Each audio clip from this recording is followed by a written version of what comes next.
Philanthropic planning. Strategic stewardship. Year-round focus. In my mind, there's a great word.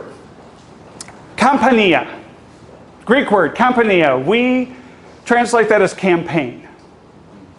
The word campaign actually means agitation. You know that story in the Gospels about the crippled man by the pool of Siloam? And the angel comes down and campaigns the water. Agitating, stirring people up, getting people excited, finding out what motivates them. That's what a campaign is. Alexander the Great had battles, but his campaigns, if you look back historically, were all over the long term. A campaign was months or years. So what distinguished a campaign was, it wasn't an event, it wasn't a program, a campaign was a movement. And so start thinking stewardship year-round. How many of the preachers here are lectionary preachers?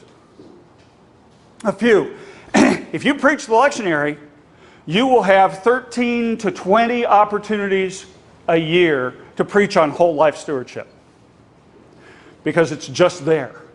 It's central to our Judeo-Christian past and to the Gospels. Jesus was talking about our stuff all the time. And the relationship with our stuff and the relationship with God, these things are closely related. So we're agitating people year-round. We're stirring them up. We're planting the seeds. We're preparing the soil. One question I have had is, so where do we start? Do we start with a focus on generosity? Do we focus on a start on giving? What I have often said is, when you are preparing to jump in the ocean, don't ask, where's the right place to do it? Essentially, just run and jump and see where it takes you. Sometimes you can offer people an opportunity to give that will spark in them a transformed heart. Sometimes you can work for a long time to cultivate the soil and to prepare and to get people thinking about generosity. And then there's almost a Damascus Road event, something that clicks, and suddenly people are right there. Understand that the vast majority of people in the culture want to do something good. Very few people get up in the morning thinking, I wonder how I can make the world a worse place today. We may know some of those people, but I don't think they consciously get up and say, how am I going to just irritate the daylights out of somebody? We basically want to do good. We don't always know how we can do good. We don't always expand the focus off of money to help people see how they can be good stewards of time and energy and effort and experience to share and to strengthen the community. So we need to give opportunities all the time. I have been one of these people, and we're kind of moving this direction now. United Methodist Church, we declare 6 special Sundays out of the year. We take special, we have envelopes, and we have these days to focus and give a special offering.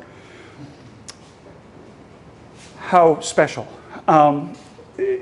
We should be giving an opportunity to give to something every time we gather for worship.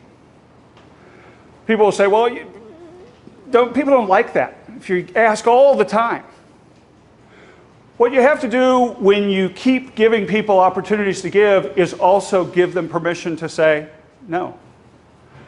That doesn't resonate with my heart at all.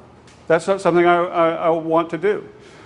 And I don't want to feel pressured into putting a begrudging dollar into an envelope to support something that I don't really care about. When you give permission to say, there are so many opportunities that we have to make a difference in the world, then follow your heart. Follow your passion. We're not trying to manipulate you. We're trying to motivate you and to see what it is that you care about. I want to say some of the most helpful feedback you can get is to offer a variety of giving opportunities and see which ones really, really get a good response. That can tell you a lot about where the heart is and where the need is and where the desire is. And so that generosity begets giving, giving begets generosity. It's not either or, it's always both and. Outcomes impact basis. Here's the last real principle that I want to share. Why do we want people's money? Why do we want people's time? What difference will it make if a person gives an hour or $1 or will watch the nursery a Sunday? We don't talk about the impact. We don't talk about the outcomes. We don't talk about the difference. Part of this is to tell the story and to keep talking about what it means to be a generous people. Generous both in the giving, but generous also in the generative. What are we creating? What are we doing? We live in a culture where the unspoken question to almost everything is, give me one good reason why I should. Folks, in the church, if we can't come up with at least one good reason, we're in trouble. We've got 1,000,001 good reasons why we need people to connect their gifts, their knowledge, their time, their experience, their resources. Because God has said that when we do this faithfully, it empowers the Holy Spirit to transform the world. And so our planning around stewardship is a planning around how do we cultivate faithful disciples, faithful stewards, who work together to find their place, to take their place in the body of Christ. You won't find the concept, a word for stewardship or discipleship in our scriptures. There are disciples, and we've decided that what disciples do is discipleship. But we're not about cultivating discipleship. We're about making disciples. The word steward, as we have it today, just a little bit of trivia because I still have some time, so I'm going to keep talking. The only place that we get the direct translation of the word steward is in the story of the prodigal son, where he goes off and squanders his wealth and ends up feeding the pigs. He is the steward. So, we're cultivating pig keepers throughout. We're doing the things that when people are left to make a difference, this is what they do. This is how they express it. We need to redeem the whole concept, not of discipleship and stewardship as activities, but as disciples and stewards as identities. Because the more we can help people live into their full claim to be good and faithful stewards, we're going to see the transformation in the way they treat one another, in the way they live their life in the world, and in the ways they support the community of faith. And so the goal is to motivate. Make stewardship about building relationships in community, and the community will take care of itself. Because people really want to do good.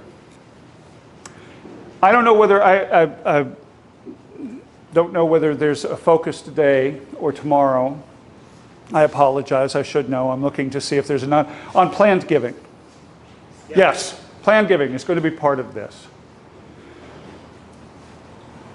I want to say that I think in many ways, especially pastors, but also laity who are involved in finance ministries, we are sometimes walking wounded. We're embarrassed to talk about money in the church. We preach on giving, or we preach on stewardship, we preach on money, and one or two disgruntled people will come out and say to us, that's not what I come to church for. I don't want to hear you talk about that. We think that they're representing a much larger group than they actually are. I would say that when you hear those things, you're hearing from a less mature faith development. Because when you talk to people who have matured in the faith, they love to talk about giving. They love to talk about making a difference. We lament sometimes that our congregations are getting older. Let's make sure we are having sit-down, face-to-face conversations with people about the impact that they have made through their life of faith and an opportunity they have to leave a legacy and to continue to support years down the road. We need to talk to people, not in terms of what the church needs to receive from them, but on what they would like to see their giving do. I have just a bias. In my work in stewardship over the years, churches today that are in the healthiest, strongest place have a very specific focus on planned giving, wills, bequests. They're talking about it. And they're not afraid to talk about it because they're talking about it as an aspect of our faith, not as a need of the church. So in your planning, find out what people care about and then connect the dots. Help people see that their community of faith is an ideal place that will allow them to make their difference in the world, to do something that's significant and meaningful for them. I want to say what I'm seeing and where I'm seeing some real impact and where I'm seeing the best stewardship, and I'll wrap up on this note, is for some of our young people, especially young people who are more on the extroverted side.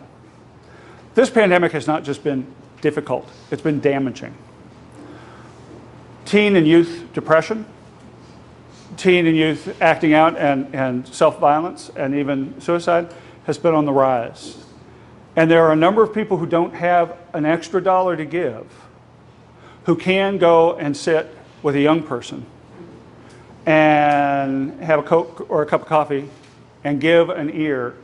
And I have seen some amazing stewardship of time and care in this pandemic that anybody could do something similar. I said I was going to close. This is my next closing. Okay, this is my second closing. I am a preacher too. I know how it works. Okay. Shame on us, shame on us, shame on us. Through this pandemic, so much of the corporate media and the social media has stayed focused on what is wrong, what is negative, what is hostile, what is hurtful. We're not hearing the good stories. We're not seeing where people are living out a whole life philanthropy beyond giving money. We're not hearing of transformative stories of life giving through this time nearly as much as we hear the negative. You turn something on, the negative is shoved in your face. If you want to find the positive, you've got to go looking for it.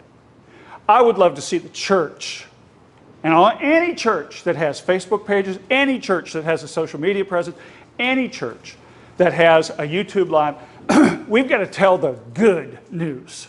We're stewards of the good news. And in a time of darkness, God is our light. We need to start shining that light for more people. Once again, sorry, preaching. But this is just our stewardship of the good, the beautiful, the true. That's the stewardship we need to be focused on, especially now. So I'll close with that, and thank you all. Thank you for sitting there and letting me do this, because I had a great time.